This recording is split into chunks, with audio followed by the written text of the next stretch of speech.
Good morning student. आज मैं आपकी इंग्लिश की बुक का क्लास 7th का सेकंड चैप्टर पढ़ा रहा हूँ, विक्ट्री इन डिफेक्ट। इसका मतलब था हार की जीत। ये स्टोरी आप पढ़िएगा, मैं आपको इसकी स्टोरी बता देता हूँ मेन, आप इस चैप्टर को पढ़ लीजिएगा। रानी पद्मिनी चित्तौड़ के राजा राणा रतन सिंह की पत्नी थी और बेहद ही सुंदर व आकर्षक व्यक्तित्व वाली थी। कहा जाता है कि वह इतनी सुंदर थी कि पानी पीते समय पानी भी उनके गले से नीचे जाते हुए दिखता था। एक बार टर्की शासक अलाउद्दीन खिलजी को उनकी सुंदरता के बारे में पता चला। अलाउद्दीन खिलजी किसी भी कीमत पर उन्हें पाना चाहता था। खिलजी ने चित्तौड़ संदेश पहुंचाया कि या तो रानी को उन्हें सौंप दिया जाए या फिर युद्ध के लिए तैयार रहे। राजपूत शासक स्त्रियों का बहुत सम्मान करते थे। उन्होंने खिलजी के इस संदेश को अस्वीकार कर दिया। खिलजी ने 1290 में चित्तौड़ पर हमला कर दिया। काफी समय तक युद्ध चलता रहा पर उसका कोई परिणाम नहीं निकला। खिलजी ने फिर एक चाल चली। उसने राजपूत शासकों से कहा कि यदि वे रानी पद्मिनी की एक झलक उसे दिखा दे तो वह चित्तौड़ को छोड़ देगा। राजपूतों को यह स्वीकार नहीं था, परंतु युद्ध की वजह से राज्य में भोजन का अभाव होने लगा और यदि कुछ समय तक युद्ध और चला तो सब भूखे ही मर जाएंगे।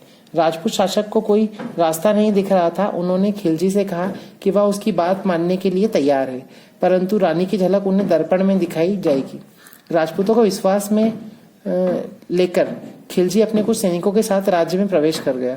राजपूतों ने खिलजी का स्वागत किया, परंतु खिलजी ने जैसे ही रानी पद्मिनी की झलक देखी, उसका रानी को पाने का लालच और बढ़ गया और उसने धोखे से राजा रतन सिंह को कैदी बना लिया। अपने राजा को बचाने के लिए अब राजपूतों के पास कोई रास्ता न था।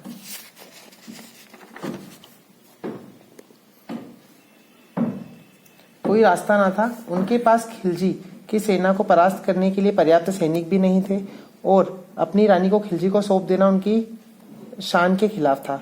रानी पद्मिनी ने सभा बुलाई और कहा कि हमें किसी भी कीमत पर राजा रतन सिंह को कैद से छुड़वाना होगा। रानी पद्मिनी ने के चाचा गोरा ने एक योजना बनाई और शत्रु को उसी की तरह से परास्त करने का निश्चय किया। रानी पद्मिनी ने खिलजी के पास संदेश दिया कि वह उनकी सारी दासियां उनके पास आने को तैयार है, परंतु उनके सभी सैनिकों को अपनी खंडक से बाहर निकालना होगा और कोई भी उनकी पालकी का पर्दा नहीं हटाएगा। खिलजी को यह सुनकर प्रसन्नता हुई और वह रानी पद्मिनी की बात से सहमत हो गया और सैनिकों को पालकी के अंदर, जिसमें महिलाओं के वस्त्र में पुरुष थे, झांकने से मना कर दिया। गोरा, उनका भतीजा बादल और सभी राजपूत सैनिक महिलाओं के वेश में खिलजी के किले में प्रवेश कर गए। राजा रतन सिंह को आजाद करके किले के लिए रवाना किया गया।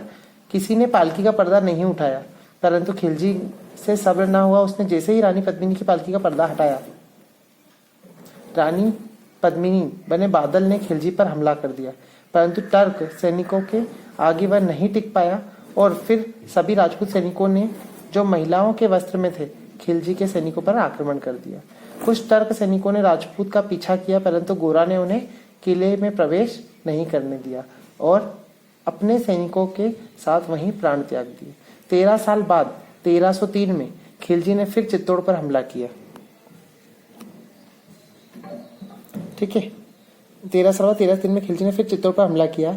राजपूतों को पता था कि वे खिलजी की विशाल सेना का सामना नहीं कर पाएंगे, क्योंकि पिछले हुए युद्ध में काफी सैनिक मारे जा चुके थे। उन्होंने निर्णय लिया कि राजपूत महिलाएं जौहर में कूद जाएगी, पर खिलजी व उसके सैनिकों के हाथ नहीं आएगी। करीब 30,000 राजपूत महिलाएं आग में कूद गई और सबसे अंत में रानी भी आग में कूद गई। सभी पुरुष राजपूत वीर गति को प्राप्त हुए।